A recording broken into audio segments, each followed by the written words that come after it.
And here we are, ladies and gentlemen, Saturday morning, Dr. Sem Yankee Show, May the 16th. Now, sometimes it's frustrating to record these a day early because the Yankees played last night against the Mets in the first game of the Subway Series, and I have no idea how it turned out because obviously the game hasn't happened yet as I am recording this.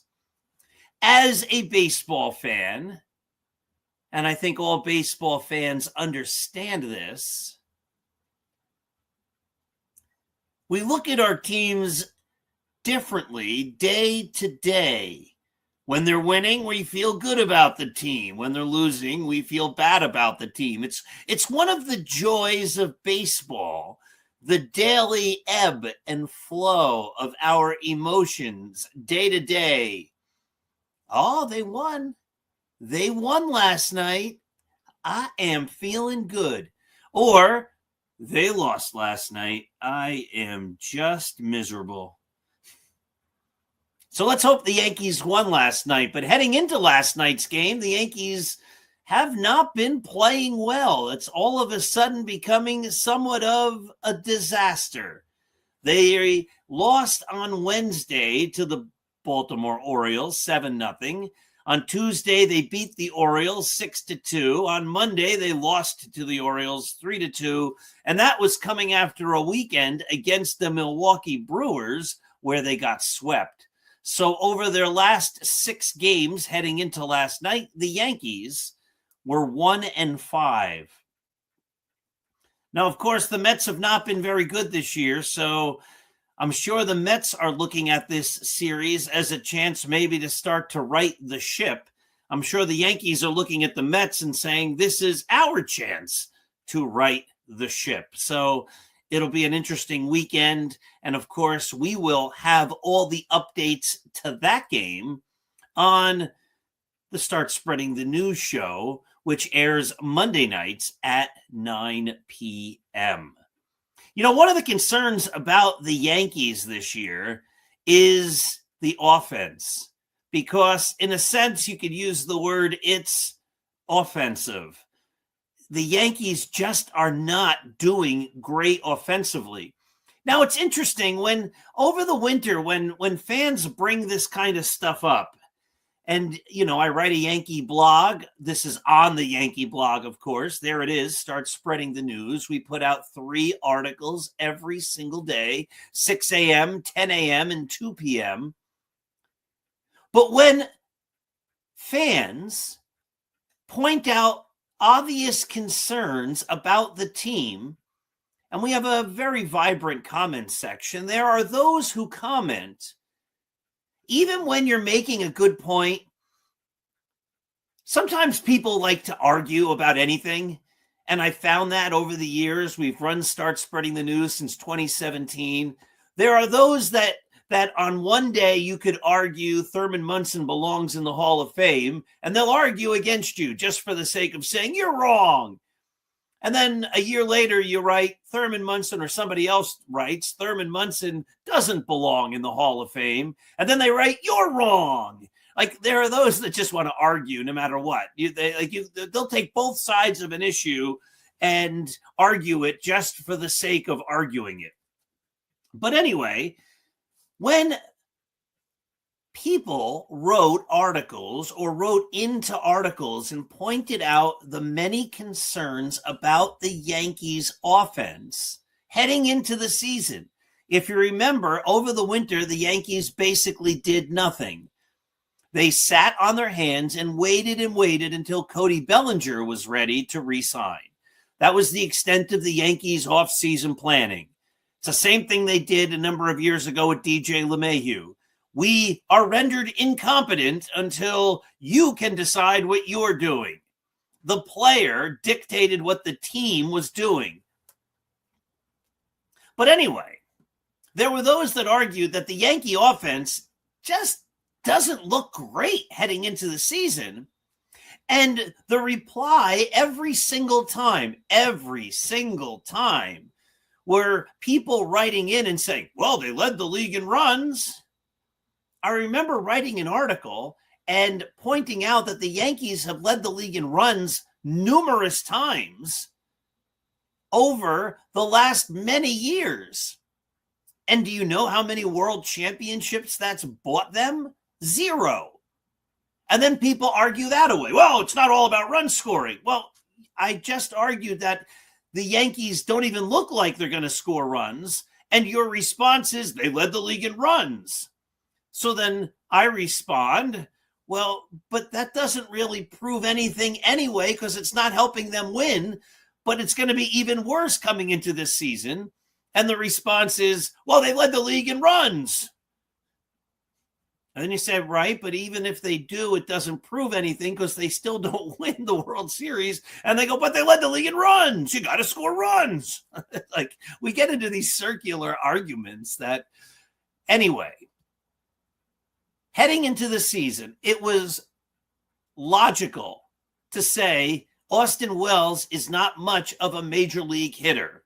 Heading into the season, Austin Wells had played in the 2023 season, 19 games, batted .229. In 2024, he played in 115 games and batted .229. In 2025, he played in 126 games and batted .219. Only once has he had an OPS plus over 100. That was in 2024 when it was barely over 100 at 104. It was logical. It was reasonable. It was a fair criticism or concern to say that I don't know if Austin Wells is really going to hit this year. The Yankees don't have much of a hitter in Austin Wells. And then people, of course, said, well, yeah, they do. He's going to hit this year. The only reason he hasn't hit is he's been injured. Well, in 2026, and we're past the small sample size, 33 games he's played, 120 plate appearances, 100 at-bats, he's batting 180. That's a problem. Then many people noted that Anthony Volpe is not a good hitter. And the answer was, Volpe's fine.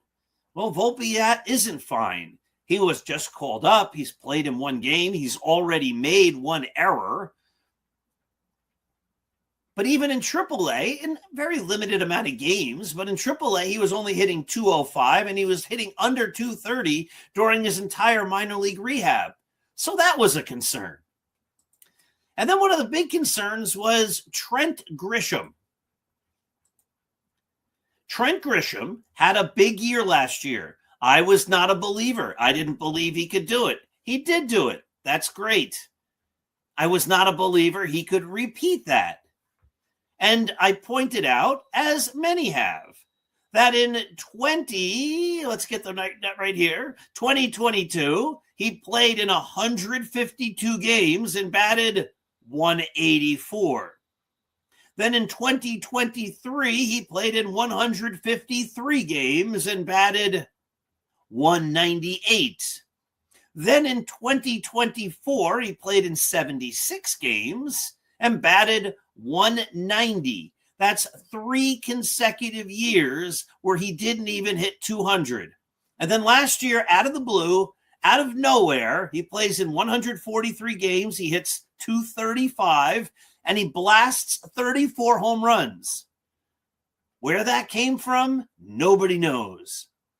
But when you look at it over the last many years, that was the outlier. That was the aberration. That was not normal. It was logical and sound to think heading into the 2026 season that Trent Grisham would be more like the hitter he had been in 3 of the 4 previous seasons than he was in the outlier season. Well, many people disagree. No, he turned the corner. He's only going to be 29 this year. He proved he can hit. Well, this year in 43 games, again, not a small sample size anymore, 137 at-bats, he's hitting a robust 175. And then there's the other player who we should talk about, who forms that up the middle part of the lineup, who there is and has been concerns about, and that's Jazz Chisholm. And many people will point out that he has super talent that, before the season, he said he was going to be a 50-50 guy. He was a 30-30 guy last year. And you say, he's a rare talent. Jazz Chisholm is a rare talent. He is a big-time hitter. Well, let's go through it. His first full season was 2021. He hit 248. He had 18 homers. He had an OPS plus of 95. So he was an under-average major league hitter.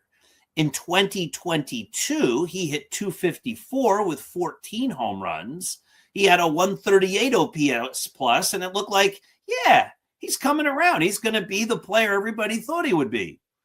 Then in 2023, he batted 250. He had 19 home runs and an OPS plus of 99, making him strictly an average major leaguer. In 2024, he played for Miami and the Yankees. For Miami, he hit 249. For the Yankees, he hit 273. Altogether, his OPS plus was 110. It was a little better for the Yankees at 131. Worse for Miami at 101 as far as OPS plus, but overall it was 110. And then last year he had a good year, 242 batting average. Again, he hit 31 homers. He stole 31 bases. He drove in 80 runs, and he had an OPS plus of 122. But it's been wildly inconsistent, as you can see. Pretty good, not so good.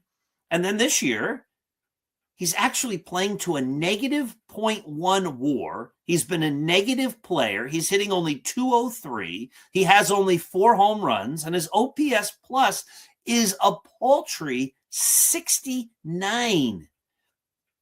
In 43 games, Jazz Chisholm has struck out 50 times.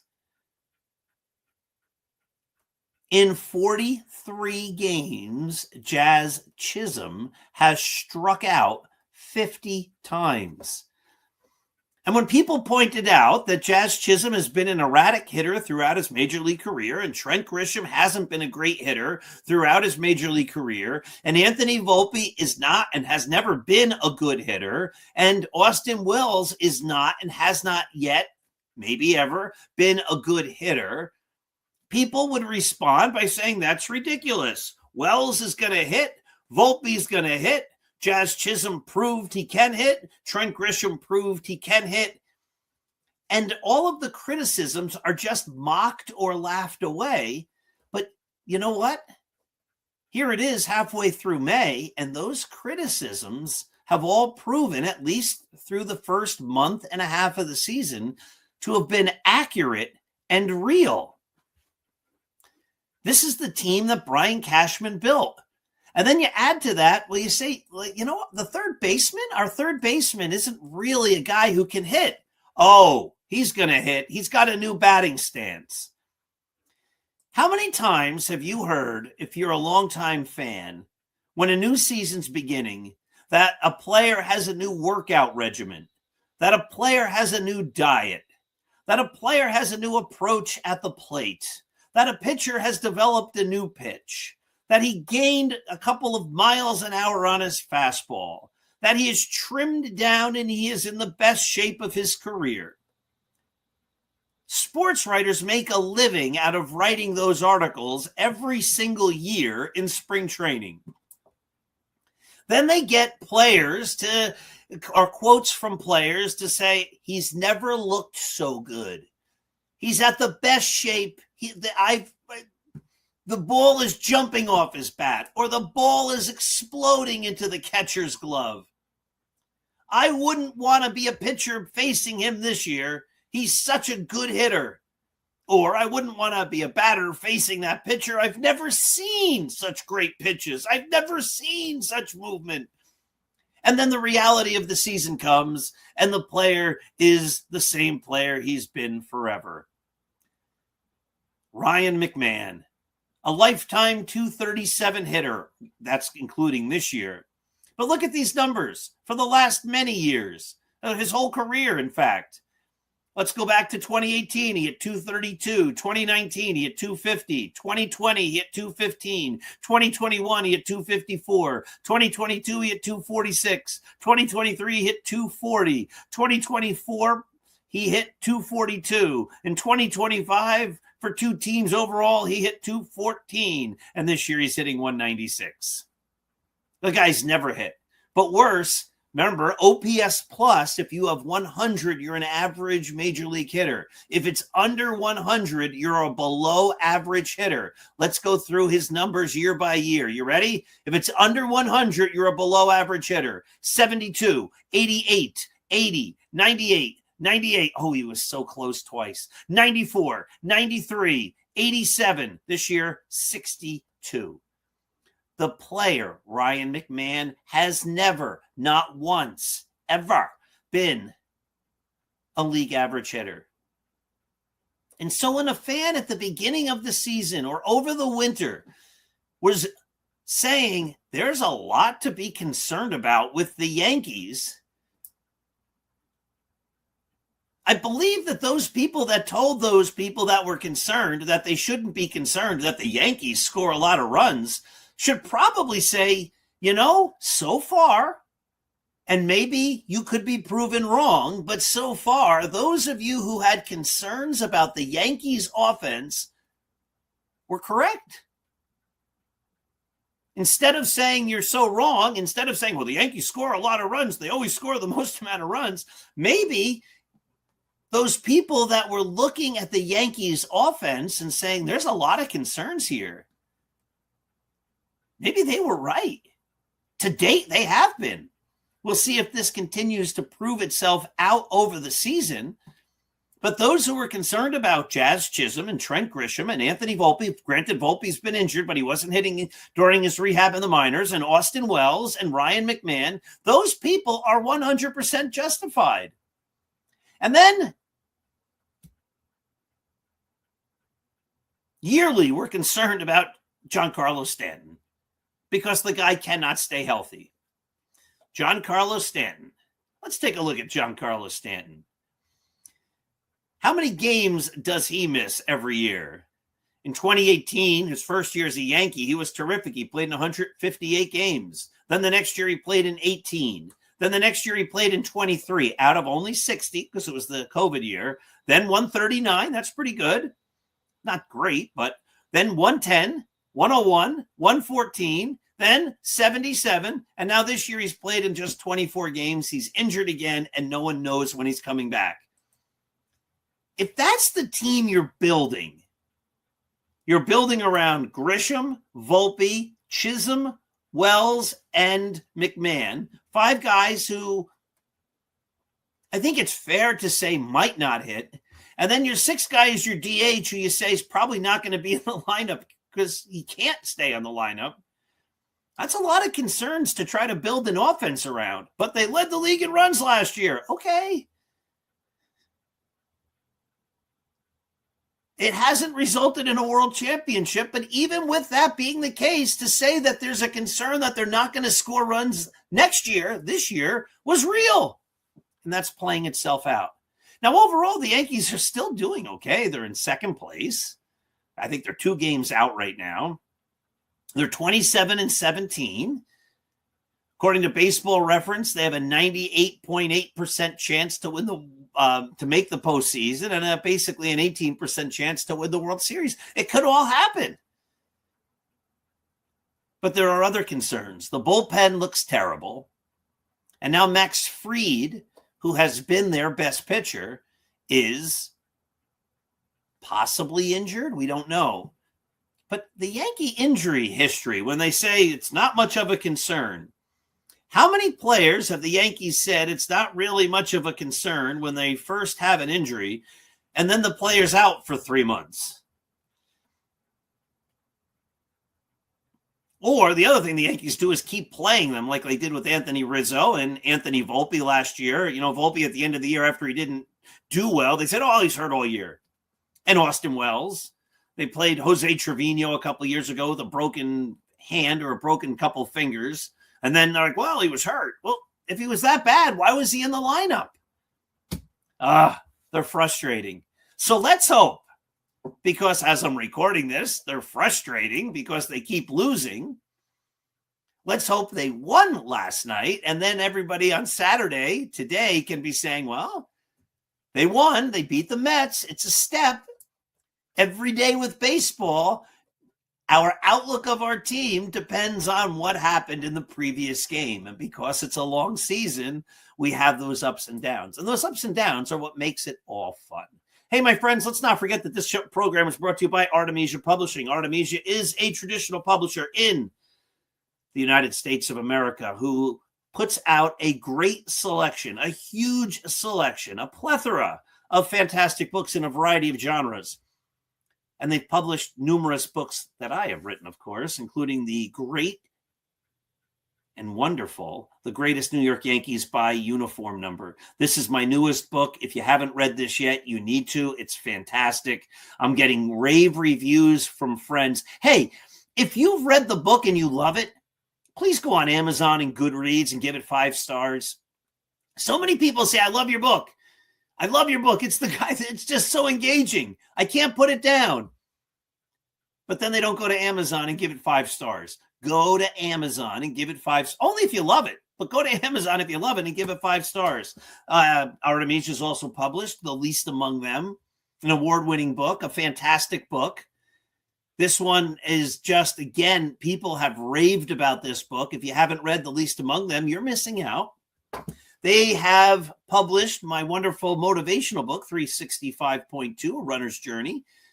You need some motivation, you need something to get you going, read this book.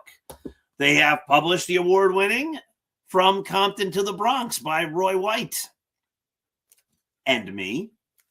This is also a great book. David Cohn, numerous times on Yankee broadcasts, has said how much he loves this book. And, of course, they also published the world's greatest novel, my novel, Scattering the Ashes. If you haven't read Scattering the Ashes, your life is incomplete. You need to read Scattering the Ashes because it will make everything in your life better. It's the greatest book, the greatest novel ever written by me. You can also get the audiobook narrated by me. But, of course, there's one other publisher I just have to mention real quickly, my good friends at Sunbury Press. You can go to sunburypress.com that way. And they published my first Civil War book, the award-winning, well, it's not award-winning yet, the highly recognized and impressive West Point at Gettysburg. The greatest Civil War historian of our time, James McPherson, said, Paul Semendinger has produced a unique volume that is a combination reference work, collective biography, and narrative of the Battle of Gettysburg, In all of these capacities, it will be of great value to anyone interested in the American Civil War, especially its biggest and most famous battle. Go to sunburypress.com and get yourself a copy of West Point at Gettysburg. Again, if you read any of those books or all of those books, and if you haven't, you should, go to Goodreads, go to Amazon, only if you love those books, and give them 5 stars. Remember, this program is also part of the wonderful Yankee Network. The Yankee site starts spreading the news. Nobody covers the Yankees as well as we do. Make today a great day. Give kindness, give understanding, show empathy, show gratitude, and give love to others. Remember, when we give love, it comes back to us in greater amounts than we ever gave. Thank you for watching. Thank you for being a Yankee fan. Thank you for coming to Start Spreading the News. Have yourself a wonderful day. Look to the bright side always, because there always is a bright side. Have a great day.